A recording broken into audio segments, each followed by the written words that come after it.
மிகப்பெரிய போராட்டத்துக்கு பிறகு பாவம் அந்த பிரிட்டிஷ் பானுவுக்கு ஒரு நீதி கிடைத்திருக்கிறது. இந்த நீதி எப்படி அப்படி சொல்லிட்டு சொன்னீங்கன்னா, இது இந்திய மக்களுக்கான நீதி, இந்திய மக்களின் நீதி அப்படின்னே சொல்லலாம். ஏன்னா அந்த அளவுக்கு இந்த வழக்கில் இந்த விதிக்கு வந்துக்கிட்டு, இந்த தீர்ப்புக்கு வந்துக்கிட்டு அவ்வளோ முக்கியத்துவம் இருக்குது. ஓகே ஃப்ரெண்ட்ஸ், வாங்க நம்ம என்னன்னு டீட்டெயிலாக பார்க்கலாம்.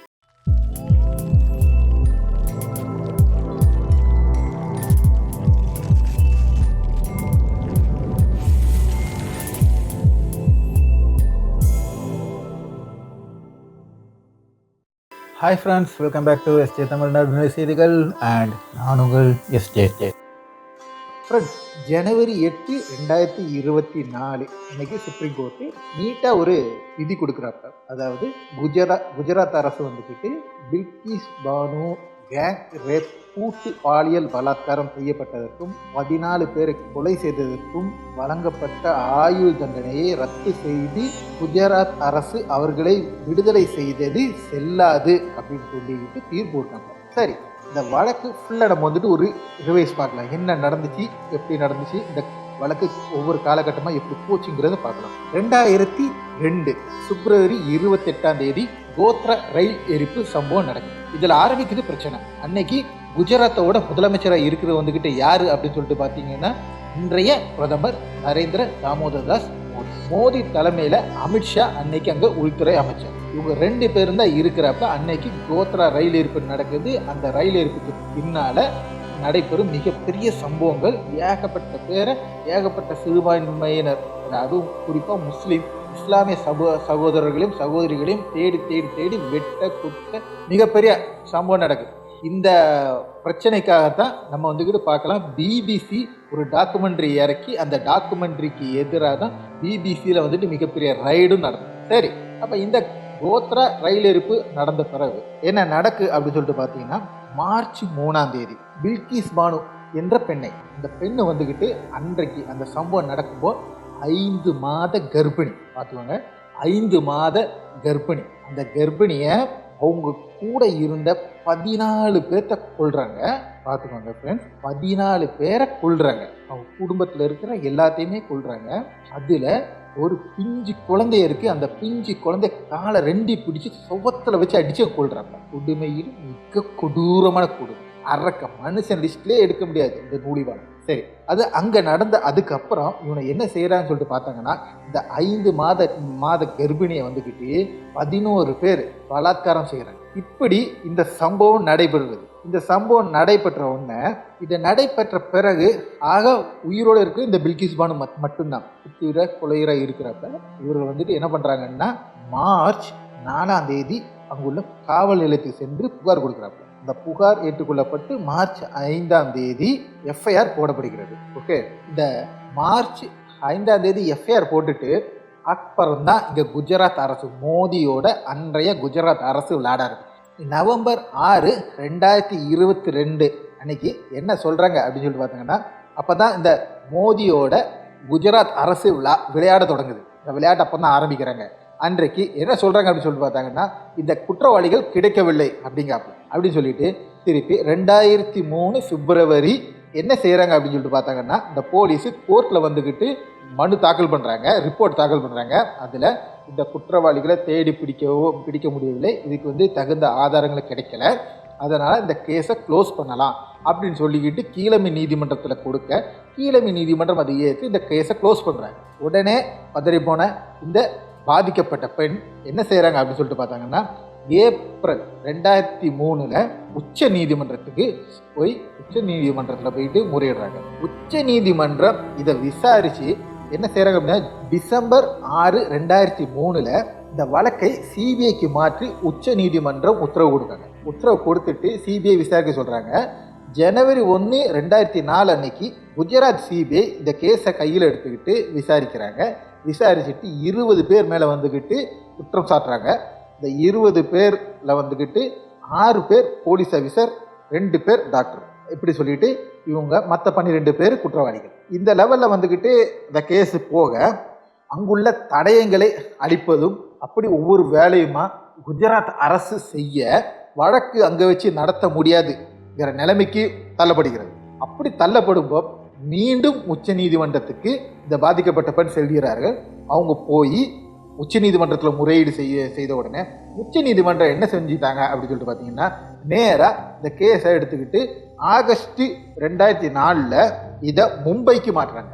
கேஸ் எல்லாமே நீ எங்கே நடக்கும் அப்படின்னா சிபிஐ விசாரிக்கும், நடக்கிற வந்துக்கிட்டு மும்பையில் வந்துக்கிட்டு கேஸ் நடக்கும் அப்படின்னு சொல்லிட்டு கேஸு மும்பையில் நடத்தப்படுகிறது. அப்படி அங்கே நடைபெறுகின்ற இந்த வழக்கு என்பது ஜனவரி 21, 2008 அன்னைக்கு அங்கே கீழமை நீதிமன்றம் என்ன சொல்லுது அப்படின்னு சொல்லிட்டு பார்த்தீங்கன்னா 11 பேர் குற்றவாளிகள் அப்படின்னு சொல்லி உத்தரவிடுறாங்க. மற்ற எல்லாத்தையுமே விடுதலை பண்ணிடுறாங்க. ஆனால் வழக்கு விசாரித்த சிபிஐ என்ன செய்கிறாங்கன்னா, இதை அவங்க ஒத்துக்க மாட்டேங்காங்க. இல்லை, மற்றவங்க வந்துக்கிட்டு நிரபராதின்னு சொல்லிட்டு விடுதலை செய்ய முடியாது, அவர்களும் குற்றவாளிகளை அப்படின்னு சொல்லிட்டு அவங்க என்ன செய்கிறாங்க, உயர் நீதிமன்றத்தை நாடுறாங்க. அங்கே உயர் நீதிமன்றத்தை நாடி உயர் நீதிமன்றம் விசாரிச்சுட்டு என்ன சொல்கிறாங்க அப்படின்னு சொல்லிட்டு பார்த்தீங்கன்னா, 2009 சிபிஐ வந்துக்கிட்டு உயர் நீதிமன்றத்தில் மேல்முறையீடை தாக்கல் பண்ணுறாங்க. இந்த மேல்முறையீடை ஏற்றுக்கொண்ட உயர் நீதிமன்றம் விசாரித்து 2017 மே 2017 என்ன செய்கிறாங்கன்னா, அந்த 11 பேர் மட்டும் இல்லாமல் 5 போலீஸாரும் 2 டாக்டரும்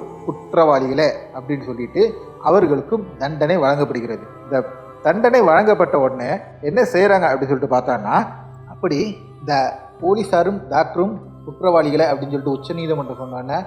இதை தூக்கிட்டு இவங்க இந்த போலீஸ்காரும் டாக்டரும் உச்ச நீதிமன்றத்துக்கு போகிறாங்க. உச்ச நீதிமன்றத்தில் போயிட்டு அப்பீல் பண்ணுறாப்புல. அதில் ஒரு போலீஸ்காரை மட்டும் போகலை, மற்றவங்க வந்துக்கிட்டு போகிறாப்புல. மற்றவங்க போயிட்டு அங்கே போனோடனே உச்ச நீதிமன்றம் என்ன செய்யுது அப்படின்னு சொல்லிட்டா, ஜூலை அங்கே போன உடனே என்ன நடக்கு அப்படின்னு சொல்லிட்டு பார்த்தீங்கன்னா, சுப்ரீம் கோர்ட்டு சொல்லிட்டாப்புல அது சரி, அது வந்துட்டு உங்களுக்குள்ள இதை வந்துக்கிட்டு ஏற்றுக்க முடியாது, டிஸ்மிஸ் பண்ணிவிட்டு உச்ச நீதிமன்ற தீர்ப்பை சரி அப்படின்னு சொல்லிக்கிட்டு ஒத்துக்கிறாங்க. அதுதான் கன்ஃபார்ம் அப்படின்னு சொல்லிட்டு அதை வந்துக்கிட்டு ஒத்துக்கிறாங்க. ஸோ என்ன ஆச்சுன்னா, இவங்க எல்லாத்துக்கும் வந்துக்கிட்டு ஆயுள் தண்டனை வழங்கப்படுகிறது. அதோடு நிற்காம ஏப்ரல் 23, 2019 சுப்ரீம் கோர்ட்டு ஒரு உத்தரவு பிறப்பிக்கிறது. என்னன்னு சொல்லிட்டு பார்த்தீங்கன்னா, இந்த பாதிக்கப்பட்ட பெண்ணுக்கு 50 லட்சம் ரூபாய் நிவாரண தொகையாக அரசு கொடுக்கணும் அப்படின்னு சொல்லிட்டு உத்தரவு போடுறாங்க.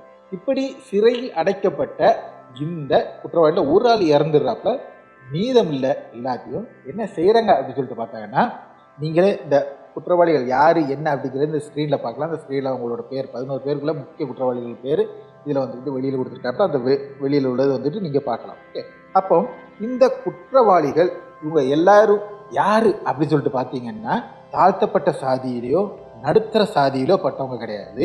இவங்க எல்லாமே உயர் சாதியில் பட்ட மூலிபானை சேர்ந்தவர். அப்போ நம்ம அரசு சும்மா இருக்குமா? முடியாது. ஆர்எஸ்எஸ் அரசு, பிஜேபி அரசு சும்மா இருக்க முடியாதுல்ல. இவங்க என்ன செய்கிறாங்க அப்படின்னு சொல்லிட்டு பார்த்தாங்கன்னா, மே 13, 2022 அவங்க கேபினெட்டை முடிவு எடுக்கிறாங்க. என்னென்ன முடிவு எடுக்கிறாங்க அப்படின்னு சொல்லிட்டு பார்த்தாங்கன்னா, இவங்கெல்லாம் வந்துக்கிட்டு நூலிபான்கள் உயர் சாதியில் பட்டவங்க வந்துக்கிட்டு தவறு செய்ய மாட்டாங்க. அவங்க வந்துக்கிட்டு நன்னடத்தை முறையில் இவர்களை வந்துக்கிட்டு விடுதலை செய்யலாம்னு சொல்லிட்டு ஆகஸ்ட் 15, 2022 அன்னைக்கு இவர்களை விடுதலை செய்கிறார்கள்.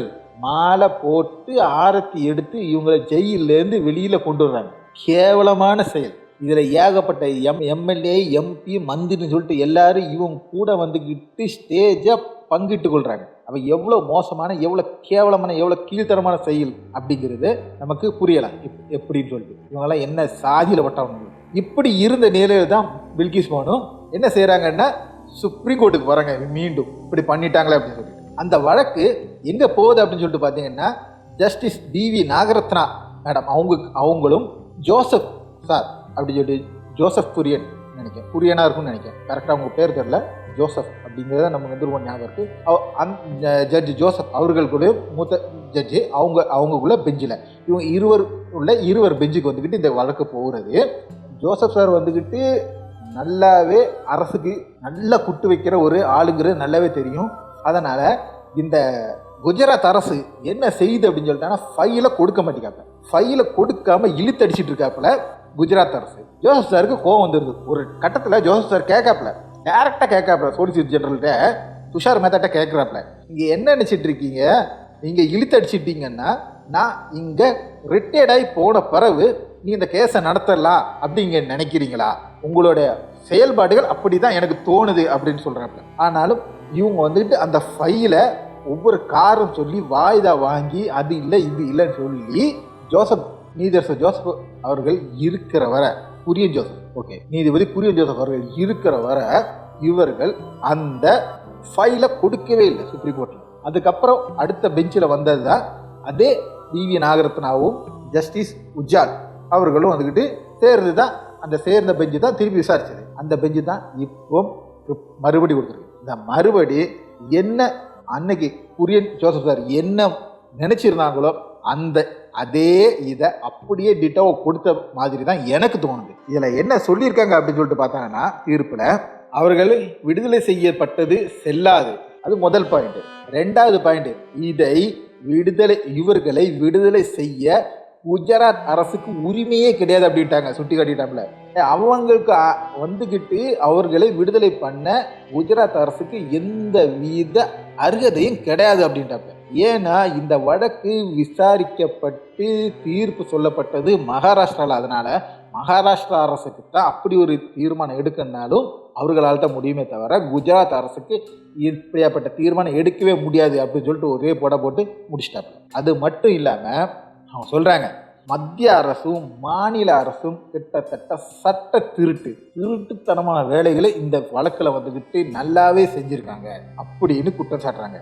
இதை விட மோசமான அடி, இதை விட மோசமான மூஞ்சில காரி துப்புற மாதிரி உள்ள ஒரு தீர்ப்பு இந்த ஒரு காலகட்டத்தில் மத்திய அரசுக்கும் குஜராத் மாநில அரசுக்கும் எதிராக வந்ததே கிடையாது என்பதுதான் உண்மை. ஆக்சுவலாக நான் வந்துக்கிட்டு எதிர்பார்த்தது இந்த மாதிரிலாம் தீர்ப்பு இருக்க அநேகமாக பில்கிஸ் பானுக்கு வந்துக்கிட்டு பல்ப் அடிச்சிருவாங்க தான் நான் நினச்சேன். ஏன்னு சொல்லிட்டு பார்த்தீங்கன்னா அதுக்கு முன்னால் இருந்த 2-3 தீர்ப்பு, ஆர்டிகல் 370 சரி, அப்புறம் இன்னொரு தீர்ப்புன்னு சொல்லிட்டு சுப்ரீம் கோர்ட் தீர்ப்பு ரெண்டுமே வந்துக்கிட்டு நமக்கு பல்ப் வாங்கிச்சு. நம்ம எதிர்பார்த்ததே கிடையாது. இப்போ ஆர்டிகல் 370க்கு மேலே இப்போ மேல்முறையீடு போட்டிருக்காங்க. அன்றைக்கி அவங்களா எடுத்து செய்யக்கூடிய செயல்களை கூட அவர்களை அவாய்ட் பண்ணியிருந்தாங்க, அதை சுட்டி காட்டி அவாய்ட் பண்ணியிருந்தாங்க. அதாவது தானாகவே முன் வந்து எடுக்கக்கூடிய நிகழ்வுகள் அந்த ஆர்டிகல் 370 இருந்துச்சு. அதை கூட இவங்க என்ன பண்ணிட்டாங்கன்னா ஜஸ்டிஸ் சந்திரசூட் அவர்களே வந்துக்கிட்டு சீஃப் ஜஸ்டிஸ் அவர்களே வந்துக்கிட்டு அதை சுட்டி காட்டுனாங்க. ஆனால் நீங்கள் கேட்கல, அதனால் நாங்கள் ஏற்றுக்க மாட்டோங்கிற அளவுக்கு அதை வந்து கோட் பண்ணியிருந்தாங்க சில இடத்துல. அதை இப்போ கோட் பண்ணி தான் இப்போ திருப்பி வந்துட்டு மேல்முறையீடு கொடுத்துருக்காங்க. அது இப்போ நினைமா அடுத்ததில் வரும், எந்த பெஞ்சில் வருதுங்கிறது பார்க்கலாம், ஓகேவா. அதே மாதிரி அதுக்கப்புறம் வந்த ஒரு தீர்ப்பும் வந்துக்கிட்டு நமக்கு வந்துக்கிட்டு பல்ப் வாங்கிருச்சு. எனக்கு கரெக்டாக அப்படி ஞாபகம் வருவேன். அப்போ இதை பார்த்துட்டு நான் நினைச்சேன், சரி பில்கிஸ் பானுவும் காலி பண்ணிட்டாங்க போல தெரியுது, இந்த பொண்ணுக்கும் தீர்ப்பு நல்ல ஒரு நியாயம் கிடைக்காதுன்னு தான் நான் நினச்சிட்டு இருந்தேன். ஆனால் உண்மையிலேயே ஒரு நல்ல தீர்ப்பு, அதுவும் வந்துக்கிட்டு சம்மட்டியால் அடித்தது, மத்திய அரசுக்கு தலையில் சம்மட்டியால் அடித்தது ஒரு தீர்ப்பு. இதை வந்து முற்றிலும் 2 கை நீட்டி வரவேற்கலாம், கைத்தட்டி வரவேற்கப்பட வேண்டிய தீர்ப்பு. அதனால தான் இது வந்துட்டு இந்தியாவின் தீர்ப்பு, இந்திய மக்கள் நினைத்த தீர்ப்பு, இது இந்திய மக்களின் தீர்ப்பு. உச்ச நீதிமன்றம் இப்போ மீண்டும் ஒரு படி மேலே ஓங்கி நிற்குது அப்படின்னு சொல்லிட்டு நம்ம வந்துக்கிட்டு பார்க்கலாம். ஓகே ஃப்ரெண்ட்ஸ், அடுத்த ஒரு நல்ல ஒரு வீடியோ உங்களை சந்திக்கும் வரை உங்களிடமிருந்து விடைபெற்றுக் கொள்வது உங்கள் எஸ்ஜே.